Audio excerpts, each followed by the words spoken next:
Praise the Lord. ദൈവത്തിൻ്റെ അതിപരിശുദ്ധ നാമം വാഴ്ത്തപ്പെടുമാറാകട്ടെ. ഈ ദിവസങ്ങളിലെല്ലാം പരിശുദ്ധാത്മാവിനെ കുറിച്ച് നമ്മൾ മനസ്സിലാക്കിക്കൊണ്ടിരുന്നു.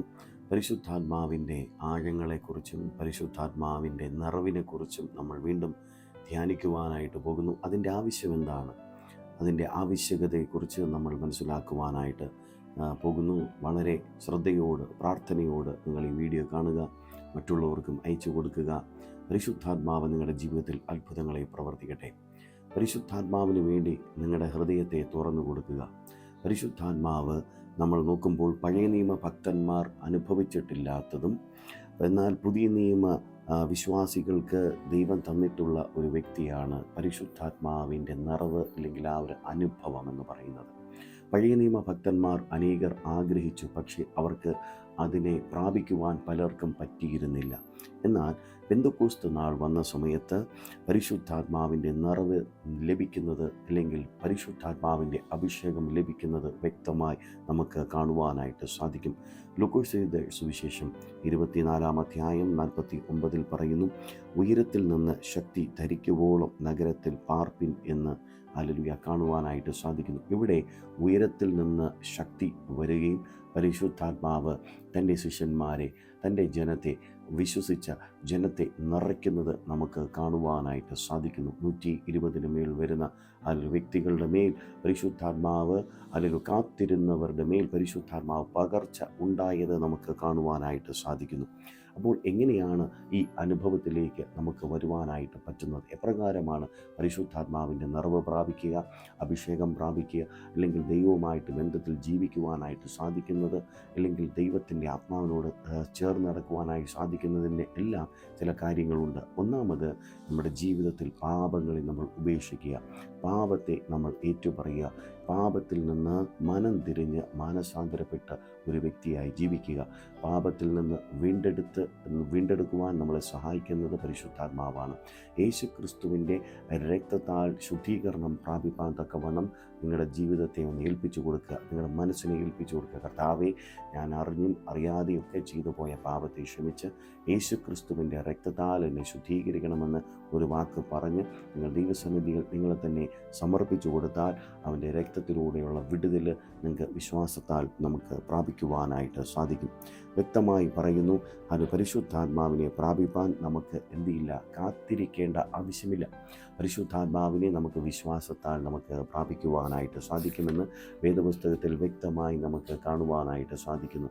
എന്തിനാണ് പരിശുദ്ധാത്മാവിൻ്റെ അഭിഷേകം എന്ന് ചോദിച്ചാൽ, ദൈവത്തിൻ്റെ സന്നിധിയിൽ നിന്ന് അനുഗ്രഹം പ്രാപിക്കാൻ വേണ്ടി മാത്രമല്ല, ദൈവിക അനുഭവങ്ങളും ദൈവിക ഇടപെടലുകളും ദൈവികമായിട്ടുള്ള കാര്യങ്ങൾ അനുഭവിപ്പാനും ദൈവവുമായി ചേർന്നിരിക്കുവാൻ വേണ്ടിയിട്ടാണ് പരിശുദ്ധാത്മാവിൻ്റെ നിറവ് ദൈവം നിങ്ങളിലേക്ക് അയക്കുന്നത് എന്ന് നിങ്ങൾ മനസ്സിലാക്കണം.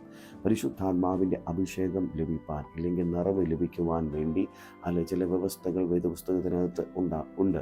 ഒന്നാമത്, നമുക്ക് നല്ല ഒരു മനസാക്ഷിയുള്ള ഒരു വ്യക്തിയായി നമ്മൾ മാറണം. നല്ല ഒരു മനസാക്ഷിക്ക് ഉടമയായ ഒരു വ്യക്തിയായാൽ നിന്റെ വേഗത്തിൽ ദൈവത്തിൻ്റെ ആത്മാവിനെ നമുക്ക് പ്രാപിക്കുവാനായിട്ട് സാധിക്കും. രണ്ടാമത്, ആത്മദാഹമുള്ള ഒരു വ്യക്തിയായി മാറണം. ഹല്ലേലൂയ. മത്തായി എഴുതിയ സുവിശേഷം 5-ാമത്തെ അധ്യായം 6-ാമത്തെ വാക്യം പറയുന്നു, ദാഹിക്കുന്നവൻ എല്ലാം എൻ്റെ അടുക്കൽ വന്ന് കുടിക്കട്ടെ. അപ്പോൾ നമുക്കൊരു ദാഹം വേണം. പരിശുദ്ധാത്മാവിൻ്റെ നിറവിന് വേണ്ടിയിട്ട് ഒരു ദാഹം എൻ്റെ ജീവിതത്തിൽ വേണമെന്ന് ദൈവത്തിനോട് പറയണം. കർത്താവേ, ആ ദാഹം എനിക്ക് നൽകണം. പരിശുദ്ധാത്മാവിൻ്റെ ദാഹം നിങ്ങൾക്ക് ഉണ്ടാകുമ്പോൾ പരിശുദ്ധാത്മാവ് നിങ്ങളിലേക്ക് വന്ന് നിറയപ്പെടുവാനിടയാകും. പരിശുദ്ധാത്മാവ് രക്ഷിക്കപ്പെടുമ്പോൾ, യേശുവിനെ നിങ്ങളുടെ സ്വന്തം രക്ഷകനും കർത്താവുമായി സ്വീകരിക്കുമ്പോൾ തന്നെ നിങ്ങളുടെ ഹൃദയത്തിൽ പരിശുദ്ധാത്മാവ് പ്രവർത്തിക്കുകയാണ്, നിങ്ങളുടെ ആത്മാവിനെ മാറ്റുകയാണ്, രൂപാന്തരപ്പെടുകയാണ്, പരിശുദ്ധാത്മാവ് ജനിക്കുകയാണ്. ആ പരിശുദ്ധാത്മാവ് നിങ്ങളിൽ നിന്ന് ഇൻഫിൽ നിറഞ്ഞ് കവിയുകയാണ്. ആ ഒരു അനുഭവമാണ് അഭിഷേകത്തിൽ നമുക്ക് കാണുവാനായിട്ട് സാധിക്കുന്നത്. അതുകൊണ്ട് നിങ്ങളുടെ ഹൃദയത്തിനകത്ത് ഒരു വലിയൊരു ദാഹം ഉണ്ടാകണം. ഈ ദാഹം പരിശുദ്ധാത്മാവിനെ ഹല്ലേലൂയ അഭിഷേകം പ്രാപിപ്പാൻ വേഗത്തിൽ നിങ്ങളെ സഹായിക്കും. ഹല്ലേലൂയ. ഈ ആഗ്രഹം നിങ്ങൾ ദൈവത്തോട് ചോദിക്കണം. കർത്താവ്, എനിക്ക് ആഗ്രഹമുണ്ട്, അങ്ങയുടെ ആത്മാവിനെ പ്രാപിപ്പാൻ എന്നെ ആഗ്രഹമുണ്ട്, അതിനായി എന്നെ കർത്താവെ അങ്ങ് സഹായിക്കണം. നിങ്ങൾ ദൈവത്തിൻ്റെ സന്നിധിയിൽ ചെന്ന് നിങ്ങളൊരു ശൂന്യമായ ഒരു വ്യക്തിയായി നിങ്ങളെ തന്നെ ഒന്ന് ഏൽപ്പിച്ചു കൊടുക്കുക. കർത്താവെ, എനിക്ക് എന്തെങ്കിലുമൊക്കെ അറിയാമെന്ന് പറഞ്ഞുകൊണ്ട് ദൈവസന്നിധിയിൽ ചെന്നിരിക്കാതെ ഒരു ഒഴിഞ്ഞ പാത്രമായി നിങ്ങൾ ഇരുന്നാൽ നിശ്ചയമായിട്ടും തൻ്റെ ആത്മാവ് കൊണ്ട് കർത്താവ് നിങ്ങളെ നിറയ്ക്കും. ദൈവത്തിൻ്റെ സന്നിധിയിൽ സമർപ്പണമുള്ള ഒരു വ്യക്തിയായിരിക്കണം. അത് ഓരോ നിമിഷവും നിങ്ങളെ തന്നെ സമർപ്പിക്കണം. നിങ്ങളുടെ ജീവിതത്തിൻ്റെ എല്ലാ മേഖലകളിലും നിങ്ങളെ തന്നെ ഓരോ കാര്യങ്ങൾ ചെയ്യുവാനും നിങ്ങളെ തന്നെ ഒന്ന് സമർപ്പിച്ചു കൊടുക്കുക. അത് പരിശുദ്ധാത്മാവിൻ്റെ നിറവിലേക്ക് നിങ്ങളെ നയിക്കുവാനായിട്ട് ഇടയാകും. പരിശുദ്ധാത്മാവിനെ നിങ്ങളുടെ ഹൃദയത്തിലേക്ക് സ്വാഗതം ചെയ്യണം. നിങ്ങളുടെ വ്യക്തിപരമായ ജീവിതത്തിൽ സ്വാഗതം, നിങ്ങളുടെ ഭവനത്തിലേക്ക് സ്വാഗതം, നിങ്ങളുടെ സകല മേഖലകളിലേക്കും സ്വാഗതം ചെയ്യണം. പരിശുദ്ധാത്മാവിനോട് പറയണം, പരിശുദ്ധാത്മാവെ, ഞാൻ അങ്ങയെ സ്വാഗതം ചെയ്യുന്നു. എൻ്റെ ജീവിതത്തിലേക്ക് കടന്നു വരണം, എൻ്റെ ഹൃദയത്തിലേക്ക് കടന്നു വരണം, എൻ്റെ ഹൃദയത്തെ രൂപാന്തരപ്പെടുത്തണം, എൻ്റെ മനസ്സിനെ രൂപാന്തരപ്പെടുത്തണം. നിങ്ങൾ പറയുമ്പോൾ പരിശുദ്ധാത്മാവ് തൻ്റെ നിറവിലൂടെ നിങ്ങളുടെ ജീവിതത്തെ രൂപാന്തരപ്പെടുത്തുവാനിടയായിത്തീരും. പരിശുദ്ധാത്മാവ് വിശുദ്ധിയുള്ള സ്ഥലത്താണ് വസിക്കുന്നത്. വിശുദ്ധമായ ഇടപെടലുകൾ നിങ്ങളുടെ ജീവിതത്തിൽ ഉണ്ടാകണം. പരിശുദ്ധാത്മാവ് വിശുദ്ധിയും നീതിയുമുള്ള ജീവിതം നയിക്കുവാൻ നമ്മെ സഹായിക്കും. അങ്ങനെയുള്ളൊരു ജീവിതം നയിക്കുന്ന വ്യക്തിക്ക് മാത്രമേ പരിശുദ്ധാത്മാവിൻ്റെ നിറവിനെ നമുക്ക് പ്രാപിക്കുവാനായിട്ട് പറ്റുന്നുള്ളൂ. എന്നാൽ പരിശുദ്ധാത്മാവ് നിൻ്റെ ജീവിതത്തിൽ വരുമ്പോൾ ഒരു പ്രത്യേക തരത്തിലുള്ള അനുഭവങ്ങൾ ഉണ്ടാകും. എങ്ങനെയൊക്കെയാണ് അനുഭവം ഉണ്ടാകുന്നത്? വിടുതലുകൾ നിങ്ങൾക്ക് പ്രാപിക്കുവാനായിട്ട് പറ്റും. ഏതൊക്കെ തരത്തിലുള്ള വിടുതലുകളാണ് സാധിക്കുന്നത്? മത്തായി എഴുതിയ സുവിശേഷം 10-ാം അധ്യായം 1 മുതൽ 8 വരെയുള്ള വാക്യം പറയുന്നു. അവിടെ അല്ലെങ്കിൽ ബന്ധനത്തിൽ നിന്ന് വിടുതൽ പ്രാപിക്കുവാനായിട്ട് സാധിക്കും. ശാപത്തിൽ നിന്ന് സ്വാതന്ത്ര്യം പ്രാപിക്കാനായിട്ട് സാധിക്കും. പരിശുദ്ധാത്മാവ് നിങ്ങളുടെ ജീവിതത്തിൽ വരുമ്പോൾ പൈശാചികമായ ബന്ധനങ്ങൾ, പൈശാചികമായ ശാപങ്ങൾ, അകൃത്യം വഴി, പാപം വഴിയൊക്കെ വന്നു കയറിയ പിതാക്കന്മാരുടെ ശാപങ്ങളൊക്കെ കർത്താവ് അഴിച്ച് നിങ്ങളെ സ്വതന്ത്രമാക്കുവാൻ ദൈവത്തിൻ്റെ ആത്മാവിന് ആഗ്രഹമുണ്ട്. അപ്പോൾ ദൈവത്തിൻ്റെ ആത്മാവ് ആ ഒരു തലത്തിലേക്ക് നിങ്ങളെ കൈപിടിച്ച് നടത്തട്ടെ. 2, അത്ഭുതകരമായ രോഗശാന്തി തന്ന് ദൈവം നിങ്ങളെ സൗഖ്യമാക്കുവാൻ ആഗ്രഹിക്കുന്നുണ്ട്. പുറപ്പാട് പുസ്തകം 15-ാം അധ്യായം 26-ാമത്തെ വാക്യത്തിലേക്ക് വ്യക്തമായി നമുക്ക് കാണുവാനായിട്ട് സാധിക്കുന്നു. പരിശുദ്ധാത്മാവ് ആ ഒരു തലത്തിൽ ഇടപെടുന്നതാണ്. അതിപ്പോഴും പരിശുദ്ധാത്മാവിന് നമ്മുടെ ജീവിതത്തിൽ ഇടപെടുവാനായിട്ട് സാധിക്കും. രോഗസൗഖ്യം ചെയ്യുവാൻ, അത്ഭുത വീര്യപ്രവൃത്തികൾ ചെയ്യുവാൻ, ദൈവത്തിന് പ്രകൃതിപരമായിട്ടല്ലാതെ അതിനപ്പുറമായി നമ്മുടെ ജീവിതത്തിൽ പ്രവർത്തിപ്പാനൊക്കെ പരിശുദ്ധാത്മാവ് നമ്മളെ സഹായിക്കാൻ ഇടയായിത്തീരും. അല്ലെങ്കിൽ പ്രാർത്ഥനകൾക്ക് മറുപടി ലഭിക്കുന്നതും നമുക്ക് കാണും. ഒരു ജയജീവിതം ചെയ്യുവാൻ പരിശുദ്ധാത്മാവ് നമ്മെ സഹായിക്കും. അപ്പോസ്തല പ്രവൃത്തി 10-ാം അധ്യായം 38-ാമത്തെ വാക്യത്തിലും അത് വ്യക്തമായി നമ്മളെ കാണുവാനായിട്ട് സാധിക്കും. ഫിലിപ്പിയർക്ക് എഴുതിയ ലേഖനം 4-ാമത്തെ അധ്യായം 19-ാമത്തെ വാക്യത്തിലും ദൈവിക സമൃദ്ധി പ്രാപിപ്പാനും, അത് ആത്മീയ തലത്തിലും ഭൗതിക തലത്തിലെല്ലാം അല്ലെങ്കിൽ ഒരു ദൈവിക സമൃദ്ധി പ്രാപിപ്പാൻ ഈ പരിശുദ്ധാത്മാവിൻ്റെ ഇടപെടലുകൾ നിങ്ങളുടെ ജീവിതത്തിൽ കാണുവാൻ പരിശുദ്ധാത്മാവ് സഹായിക്കും. സങ്കീർത്തനങ്ങളുടെ പുസ്തകം 91-ാമത്തെ അധ്യായം അതിൻ്റെ 1-ാമത്തെ വാക്യം പറയുന്നു, അസാധാരണ രീതിയിലുള്ള കരുതലും കാവലുകളും അനുഭവിപ്പാനും പരിശുദ്ധാത്മാവ് നമ്മെ സഹായിക്കും. അപ്പോൾ പരിശുദ്ധാത്മാവിൻ്റെ ഇടപെടലുകൾ നിങ്ങളുടെ ജീവിതത്തിൽ ഉണ്ടാകുവാൻ വേണ്ടി പരിശുദ്ധാത്മാവുമായിട്ടുള്ള ബന്ധത്തിൽ നിങ്ങളായിരുന്നാൽ ആ അനുഭവങ്ങളൊക്കെ നിനക്ക് പ്രാപിക്കുവാനായിട്ട് സാധിക്കും. അപ്പോൾ പരിശുദ്ധാത്മാവിനെ പ്രാപിപ്പാൻ ഒരു പ്രത്യേക അനുഭവങ്ങൾ ചില വ്യക്തികൾക്കുണ്ടാകും. പലരും ചോദിക്കാറുണ്ട്, എങ്ങനെയൊക്കെയാണ് അനുഭവങ്ങൾ ഉണ്ടാകുന്നത്? ഓരോ തരത്തിലുള്ള വ്യക്തികൾക്കും വ്യത്യസ്തമായ അനുഭവങ്ങളാണ് ഉണ്ടാകുന്നത്. അപ്പോൾ എനിക്ക് ഉണ്ടാകുന്ന അനുഭവമായിരിക്കത്തില്ല വേറൊരാൾക്ക്. അപ്പോൾ വിവിധ തരത്തിലുള്ള അനുഭവങ്ങൾ ഉണ്ടാകുമ്പോൾ നാം വിമർശിക്കാനൊന്നും പോകേണ്ട ആവശ്യമില്ല. അല്ലെങ്കിൽ അത് പരിശുദ്ധാത്മാവ് നോക്കിക്കോളും. അല്ലെങ്കിൽ പരിശുദ്ധാത്മാവ് നിങ്ങളുടെ ഉള്ളിൽ വരുമ്പോൾ ഒന്നാമത് വലിയ സന്തോഷമുണ്ടാകും. സങ്കീർത്തനങ്ങളുടെ പുസ്തകം 16-11 പറയുന്നു, വലിയൊരു സന്തോഷം നിങ്ങളുടെ ജീവിതത്തിൽ ഉണ്ടാകും. പരിശുദ്ധാത്മാവ് നിങ്ങളുടെ ജീവിതത്തിൽ വരുമ്പോൾ വലിയ സന്തോഷം നിങ്ങളുടെ ജീവിതത്തിൽ ഉണ്ടാകും. സങ്കീർത്തനം 29-11 പറയുന്നു, സമാധാനം ഉണ്ടാകും, സമാധാനം നൽകും. പരിശുദ്ധാത്മാവ് നിങ്ങളുടെ ജീവിതത്തിൽ വരുമ്പോൾ ഇതുവരെ സമാധാനമില്ലാതിരിക്കുന്ന മേഖലകളുടെ മേൽ ദൈവിക സമാധാനം ഉണ്ടാകും, സ്വസ്ഥതയുണ്ടാകും, വലിയ ആശ്വാസമുണ്ടാകും. മത്തായി 11-29 പറയുന്നു, വലിയ ആശ്വാസമുണ്ടാകാനായിട്ട് ഇടയായിത്തീരും. ഹല്ലേലൂയ. അപ്പോൾ ചില മേഖലകളിൽ ഉണർവുണ്ടാകും. അപ്പോസ്തല പ്രവൃത്തി 3-ാം അധ്യായം 19-ാമത്തെ വാക്യത്തിലെല്ലാം പരിശുദ്ധാത്മാവ് പ്രവർത്തിക്കുമ്പോൾ ഒരു വലിയ തരത്തിലുള്ള ഉണർവുണ്ടാകും. അനേകർ മാനസാന്തരപ്പെടുവാനിടയാകും. അനേകരുടെ ജീവിതം രക്ഷയുടെ അനുഭവത്തിലേക്ക് വരുവാനിടയാകും. അങ്ങനെ വിവിധ തരത്തിൽ അനുഭവങ്ങളിലൂടെ നമുക്ക് കാണുവാനായിട്ട് സാധിക്കും. അതിനൊക്കെ ഉപരിയായി പരിശുദ്ധാത്മാവ് നിങ്ങളിൽ വരുമ്പോൾ, നിറവ് വരുമ്പോൾ നിങ്ങൾ അന്യഭാഷകളിൽ സംസാരിക്കുവാനായിട്ട് സാധിക്കും. ഹല്ലേലൂയ. അന്യഭാഷകൾ എന്ന് പറയുന്ന പരിശുദ്ധാത്മാവിൻ്റെ ഒരു അടയാളമാണ്. പരിശുദ്ധാത്മാവ് നിറവ് പ്രാപിച്ചതിൻ്റെ അടയാളമായിട്ട് അന്യഭാഷ ഹല്ലേലൂയ നിങ്ങൾക്ക് പ്രാപിക്കുവാനായിട്ട് സാധിക്കും. ഞാൻ തുടർന്നും കൃപാവരങ്ങളെപ്പറ്റി അടുത്ത വീഡിയോകളിൽ നമുക്ക് കാണാം. എന്നാൽ ഇവിടെ പറയുന്നത് പരിശുദ്ധാത്മാവ് നമ്മളിലേക്ക് വരുമ്പോൾ നമുക്ക് അന്യഭാഷകളിൽ സംസാരിക്കുവാനായിട്ട് സാധിക്കും. ഒരു അടയാളമായിട്ട് നമുക്ക് കാണുവാനായിട്ട് സാധിക്കും. 1 കൊരിന്ത്യർ 14-14 അല്ലെങ്കിൽ ഈ ഒരു അനുഭവം വരുമ്പോൾ പരിശുദ്ധാത്മാവ് നമ്മുടെ ജീവിതത്തിൽ അല്ലെങ്കിൽ വലിയ പ്രവൃത്തികൾ നമ്മുടെ ജീവിതത്തിൽ കാണുവാനായിട്ടും ദൈവിക സമാധാനത്തിലേക്കും ദൈവിക സ്വസ്ഥതയിലേക്കും ദൈവിക വിടുതലിലേക്കും ദൈവിക കരുതലൊക്കെ നമുക്ക് അനുഭവിക്കാനായിട്ട് ദൈവം നമ്മളെ സഹായിക്കും. ഒരു ആത്മാവിൻ്റെ നിറവ് നമ്മളിലേക്ക് ഉണ്ടാകും. എഫെസ്യർക്ക് ലേഖനം 5-ാം അധ്യായം 18-ാമത്തെ വാക്യത്തിലൊക്കെ നമുക്ക് വ്യക്തമായി കാണുവാനായിട്ട് ആത്മാ നിറവ് നമുക്ക് അനുഭവിക്കാം. നിറഞ്ഞ് തുളുമ്പുന്ന ഒരു ആത്മാവിൻ്റെ അഭിഷേകത്തിലേക്ക് നമ്മളെ നയിക്കുവാനിടയായിത്തീരും. സ്വർഗീയ വെളിപ്പാടുകളും ദർശനങ്ങളും നമ്മുടെ ജീവിതത്തിൽ ഉണ്ടാകും. ഇത് പരിശുദ്ധാത്മാവിൻ്റെ ഇടപെടലാണ്. നമുക്ക് ദർശനത്തിലൂടെ, സ്വപ്നത്തിലൂടെ, വചനത്തിലൂടെയൊക്കെ ഇടപെടുന്നത് പോലെ തന്നെ സ്വർഗീയ വെളിപ്പാടുകൾ ഉണ്ടാകും, സ്വർഗീയ ദർശനങ്ങൾ നമുക്കുണ്ടാകും. ദൈവത്തിൻ്റെ ദൂതന്മാരെ കാണുവാനിടയാകും. ദൈവവുമായിട്ടുള്ള കൂട്ടായ്മയിലേക്കും ദൈവത്തിൻ്റെ മഹത്വത്തെയൊക്കെ നമുക്ക് അനുഭവിക്കാനൊക്കെ ഈ പരിശുദ്ധാത്മാവിൻ്റെ പ്രവൃത്തിയിലൂടെ നമുക്ക് കാണുവാനായിട്ട് സാധിക്കും. അപ്പോൾ പരിശുദ്ധാത്മാവിൻ്റെ സ്നാനം എന്ന് പറയുന്നത് എന്തിനു വേണ്ടിയിട്ടാണ് എന്നതിനെ കുറിച്ചുകൂടെ ഞാൻ ചിന്തിക്കുവാനായിട്ട് ആഗ്രഹിക്കുകയാണ്. പരിശുദ്ധാത്മാവ് നിങ്ങളുടെ മേൽ വരുമ്പോൾ നിങ്ങൾ ശക്തി ലഭിക്കും. അപ്പോസ്തല പ്രവൃത്തി 1-ാമത്തെ അധ്യായം 8-ാമത്തെ വാക്യം. അപ്പോൾ പരിശുദ്ധാത്മാവിൻ്റെ നിറവ് പ്രാപിക്കുന്നത് വീട്ടിൽ വെറുതെ ഇരിക്കാൻ വേണ്ടിയിട്ടല്ല, ദൈവരാജ്യത്തിനും ദൈവത്തിനും വേണ്ടി പ്രയോജനപ്പെടുവാൻ വേണ്ടിയിട്ടാണ് പരിശുദ്ധാത്മാവ് നിങ്ങളിലേക്ക് വന്ന് നിറയുന്നത്. എന്നാൽ പരിശുദ്ധാത്മാവ് നിങ്ങളുടെ മേൽ വരുമ്പോൾ നിങ്ങൾ ശക്തി ലഭിച്ചിട്ട് യെരൂശലേമിലും യഹൂദിയിലും ശമരിയിലും ഭൂമിയുടെ അറ്റത്തോളം എൻ്റെ സാക്ഷികൾ ആകുമെന്ന് പറഞ്ഞു.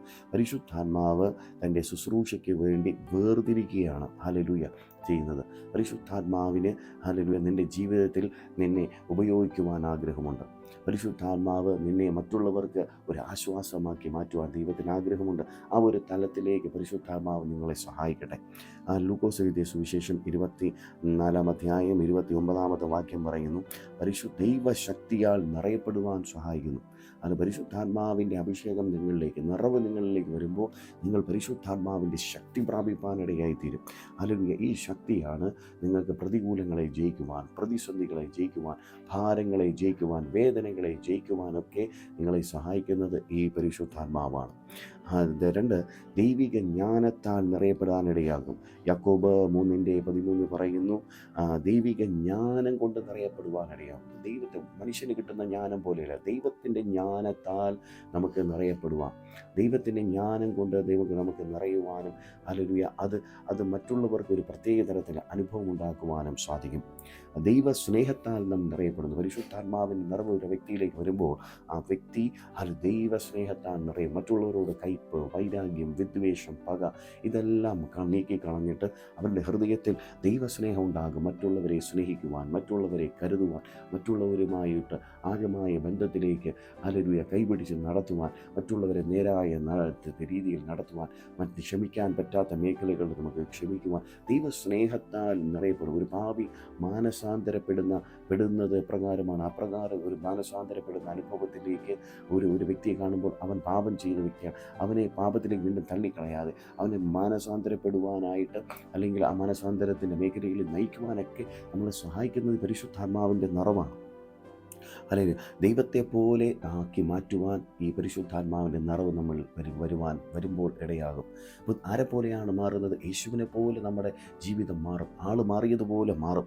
അല്ലെങ്കിൽ യോഹന്നാൻ എഴുതിയ സുവിശേഷം 1-ാം അധ്യായം 12-ാമത്തെ വാക്യത്തിലൊക്കെ വ്യക്തമായി പറയുന്നു, നമ്മൾ ദൈവത്തെ പോലെ ആകുവാൻ ഈ പരിശുദ്ധാത്മാവിൻ്റെ നിറവ് നമ്മളിലേക്ക് വരുമ്പോൾ നമ്മൾ ആരെപ്പോലെയാകും? ദൈവത്തെ പോലെ ആകുവാനായിട്ടിടയാകും. നമ്മുടെ ജീവിതം മാറും. മാറിയതുപോലെ മാറുവാനിടയായിത്തീരും. നമ്മൾ ദൈവത്തിൻ്റെ കൃപയായി, ദൈവത്തിൻ്റെ കയ്യിലെ ആയുധമായിട്ട് മാറും. നമ്മുടെ കൈകൾ ദൈവത്തിൻ്റെ കൈയായി മാറും. നമ്മുടെ ദൈവത്തിൻ്റെ വായായി മാറും. നമ്മുടെ കണ്ണ് ദൈവത്തിൻ്റെ കണ്ണായി മാറും. നമ്മൾ ചെയ്യുന്ന പ്രവൃത്തികളെല്ലാം ദൈവത്തിൻ്റെ സാന്നിധ്യമുണ്ടാകും. മറ്റുള്ളവർക്കൊരു ആശ്വാസമാക്കി ദൈവം നമ്മളെ മാറ്റും. ഹല്ലേലൂയ. കൃപാവരങ്ങൾ കണ്ട് ദൈവം നമ്മളെ നിറയ്ക്കും. 1 കൊരിന്ത്യർ 12-ാം അധ്യായം 8 മുതൽ 10 വരെയുള്ള വാക്യങ്ങൾ കൊണ്ട് മനസ്സിലാക്കാനായിട്ട് സാധിക്കും. ദൈവം തൻ്റെ കൃപാവരങ്ങൾ കൊണ്ട് നമ്മളെ നിറയ്ക്കും. ദൈവത്തിൻ്റെ കൃപാവരങ്ങളെ നമ്മൾ ഉപേക്ഷയായിട്ട് വിചാരിക്കരുത്. ആ കൃപാവരങ്ങളും നമുക്ക് പ്രാപിക്കുവാനും ആ പരിശുദ്ധാത്മാവിൻ്റെ നിറവ് വരുമ്പോൾ ദൈവത്തിന് വേണ്ടി പ്രയോജനമുള്ളൊരു പാത്രമായി മാറുവാൻ തക്കവണ്ണം നിങ്ങൾ തന്നെ ആഗ്രഹിക്കുക, ഒന്ന് ഏൽപ്പിച്ചു കൊടുക്കുക. കർത്താവേ, ഈ അനുഭവങ്ങളെല്ലാം എൻ്റെ ജീവിതത്തിൽ ഉണ്ടാകുവാൻ എന്നെ അങ്ങ് സഹായിക്കണം. കൃപാവരങ്ങൾ കൊണ്ട് എന്നെ നിറയ്ക്കണം. ഒരു വലിയൊരു ആഗ്രഹം നിങ്ങളുടെ ജീവിതത്തിൽ വേണം. എന്നൊക്കെ കർത്താവേ, അങ്ങയുടെ കൃപാവരം കൊണ്ട് എന്നെ നിറയ്ക്കണം. അങ്ങയുടെ കൃപകൾ കൊണ്ട് എന്നെ നിറയ്ക്കണം. അതിനുവേണ്ടി അങ്ങയുടെ കയ്യിലൊരു ഇണങ്ങി ആയുധമാക്കി എന്നെ മാറ്റണം. എൻ്റെ ജീവിതത്തിൽ രൂപാന്തരപ്പെടും. നിങ്ങൾക്കൊരു അതിയായ ആഗ്രഹമുണ്ടാകണം. ഈ ഉയരത്തിലുള്ളത് തന്നെ നിങ്ങൾ ചിന്തിക്കണം. ലോകത്തിലുള്ള കാര്യങ്ങളെക്കുറിച്ച് നിങ്ങൾ ചിന്തിക്കാതെ ഉയരത്തിലുള്ള കാര്യങ്ങളെക്കുറിച്ച് ചിന്തയുള്ള വ്യക്തികളായി നിങ്ങൾ മാറട്ടെ. ഹല്ലേലൂയ. അവസാനമായി ആത്മാവിൻ്റെ ഫലമുള്ള വ്യക്തിയായി മാറുവാനിടയാകുന്നു. പരിശുദ്ധാത്മാവ് നിങ്ങളുടെ ജീവിതത്തിൽ വരുമ്പോൾ ആത്മാവിൻ്റെ ഫലമുണ്ടാകുന്ന വ്യക്തികളായി മാറും. ഗലാത്യർ 5 മുതൽ 5-ാം അധ്യായം 22 മുതലുള്ള വാക്യങ്ങൾ ആത്മാവിൻ്റെ ഫലം സ്നേഹം, സന്തോഷം, സമാധാനം, ദീർഘക്ഷമ, ദയ, പരോപകാരം, വിശ്വസ്തത, സൗമ്യത, ഇന്ദ്രിയജയം, ഇങ്ങനെ ആത്മാവിൻ്റെ ഫലം നമ്മളിൽ നിന്ന് ഉളവാകും. നമ്മൾ ആത്മാവിനാൽ നിറയപ്പെട്ട വ്യക്തിയാണെങ്കിൽ ഇത് നമ്മൾ ഉണ്ടാക്കേണ്ട നമ്മളിൽ നിന്ന് ഉളവായി വരും. സ്നേഹം നമ്മളിൽ നിന്ന് ഉണ്ടായി വരും. അല്ലെങ്കിൽ സ്നേഹം, സമാധാനം, ദീർഘക്ഷമ നമ്മളിൽ നിന്ന് ഉളവായി വരും. പകയെല്ലാം മാറിപ്പോകും. വൈരാഗ്യം, വിദ്വേഷം എല്ലാം നീങ്ങിപ്പോകും. ജഡത്തിൻ്റെ പ്രവൃത്തികളെല്ലാം നമ്മളിൽ നിന്ന് നീങ്ങും. ഹല്ലേലൂയ. ആത്മഫലമുള്ള വ്യക്തികളായി നമ്മൾ മാറും. ഹല്ലേലൂയ. സ്നേഹം കൊണ്ട്, സന്തോഷവും, സമാധാനം, ദീർഘക്ഷമ, ദയ, മറ്റുള്ളവരോട് ദയ കാണിക്കാനിടയാകും. ദയ, പരോപകാരം ചെയ്യുന്ന വ്യക്തികളായി മാറും. വിശ്വസ്തത, ദൈവത്തോടും മനുഷ്യരോടും നീതി പുലർത്തുവാനും വിശ്വസ്തരായി വ്യക്തിയായി മാറുവാനൊക്കെ നമ്മുടെ ജീവിതത്തിൽ സഹായിക്കും. എന്തിനാണ്? പരിശുദ്ധാത്മാവിനെ പ്രാപിക്കുന്നതിലൂടെ, പരിശുദ്ധാത്മാവ് നിൻ്റെ ജീവിതത്തിൽ വരുന്നതിലൂടെ. പരിശുദ്ധാത്മാവ് നിൻ്റെ ജീവിതത്തിൽ വരുമ്പോൾ നിൻ്റെ ജീവിതത്തിൽ ഒരു ടോട്ടൽ ചേഞ്ച് ഉണ്ടാകും. പ്രിയ ദൈവ പൈതലെ, ഈ പരിശുദ്ധാത്മാവിന് വേണ്ടി നിൻ്റെ ജീവിതം മാറ്റുവാൻ, പരിശുദ്ധാത്മാവ് എൻ്റെ ജീവിതത്തെ ഒന്ന് രൂപാന്തരപ്പെടുത്തുവാൻ ഞാൻ എന്നെ തന്നെ ഒന്ന് ഏൽപ്പിക്കുന്നു എന്ന് നിങ്ങൾക്ക് പറയാമോ? കർത്താവേ, എനിക്കും അങ്ങയുടെ കൃപകൾ കൊണ്ട് നിറയണം, കൃപാവരങ്ങൾ കൊണ്ട് നിറയണം. എന്നെയും അങ്ങയുടെ വേലക്കാരനായി മാറ്റണം, അങ്ങയുടെ ശുശ്രൂഷക്കാരനാക്കി മാറ്റണം. എൻ്റെ ജീവിതത്തിൽ എനിക്ക് അങ്ങേക്ക് വേണ്ടി പ്രയോജനമുള്ള ഒരു പാത്രമാക്കി മാറ്റണം. എന്നെ ഒന്ന് മാറ്റണം. നിങ്ങളൊന്ന് ദൈവത്തോട് പറയാമോ? നിങ്ങൾ ഹൃദയം തുറന്ന് ദൈവത്തോട് പറഞ്ഞാൽ നിശ്ചയമായി യേശു നിനക്ക് വേണ്ടി അത്ഭുതം പ്രവർത്തിക്കും. ഞാൻ ഒരു വാക്ക് നിങ്ങൾക്ക് വേണ്ടി പ്രാർത്ഥിക്കാം. നല്ല ദൈവമേ, സ്വർഗീയ പിതാവേ, എന്നോട് ഈ ശബ്ദം കേട്ടുകൊണ്ടിരുന്ന എല്ലാ വ്യക്തികളെയും ഞാൻ യേശുവിൻ്റെ നാമത്തിൽ അനുഗ്രഹിച്ച് പ്രാർത്ഥിക്കുന്നു. പരിശുദ്ധാത്മാവിൻ്റെ നിറവിന് വേണ്ടി ആഗ്രഹിക്കുന്ന, കൃപാവരങ്ങൾക്ക് വേണ്ടി ആഗ്രഹിക്കുന്ന ഈ വ്യക്തികളെ അങ്ങ് അവരുടെ ജീവിതത്തിൽ അത്ഭുതം പ്രവർത്തിക്കണം. ദൈവമായിട്ടുള്ള ബന്ധത്തിൽ ജീവിപ്പാൻ, ദൈവവുമായി ആഴമായ സ്നേഹബന്ധത്തിൽ ജീവിപ്പാൻ അവരെ ഹൃദയങ്ങളെയും മനസ്സിനെല്ലാം ഒരുക്കണം. അങ്ങ് അവരെ പണിയണം. പരിശുദ്ധാത്മാവെ, അങ്ങ് അത്ഭുതം പ്രവർത്തിക്കണം. പരിശുദ്ധാത്മാവിൻ്റെ നിറവ് യേശുവിൻ്റെ നാമത്തിൽ ജീവിതത്തിൽ ഉണ്ടാകുവാൻ, അങ്ങനെ സാഹചര്യങ്ങൾ ഉണ്ടാകുവാനൊക്കെ പരിശുദ്ധാത്മാവ് സഹായിക്കണമെന്ന് പ്രാർത്ഥിക്കുന്നു. അവരുടെ ജീവിതത്തിലുള്ള ഭാരങ്ങളും വേദനകളും നിരാശകളെല്ലാം നീങ്ങിപ്പോകണം. കർത്താവേ, ആത്മദാഹമുള്ള വ്യക്തിയായി അനേകരെ യേശുവിലേക്ക് നയിക്കുന്ന വ്യക്തികളായി, അനേക ആത്മരക്ഷയ്ക്ക് വേണ്ടി ഈ ശബ്ദം കേൾക്കുന്ന എല്ലാവരെയും കർത്താവേ അങ്ങ് ഉപയോഗിക്കണമെന്ന് പ്രാർത്ഥിക്കുക. അങ്ങനെ ചെയ്യുന്നതിനായി നന്ദി. പ്രാർത്ഥനയിട്ടിരിക്കുക. സ്തോത്രം. അനുമഹത്വം എടുക്കും യേശുവിൻ നാമത്തിൽ തന്നെ. ആമേൻ. God bless you. അടുത്ത വീഡിയോയിൽ കാണാം. ആമേൻ.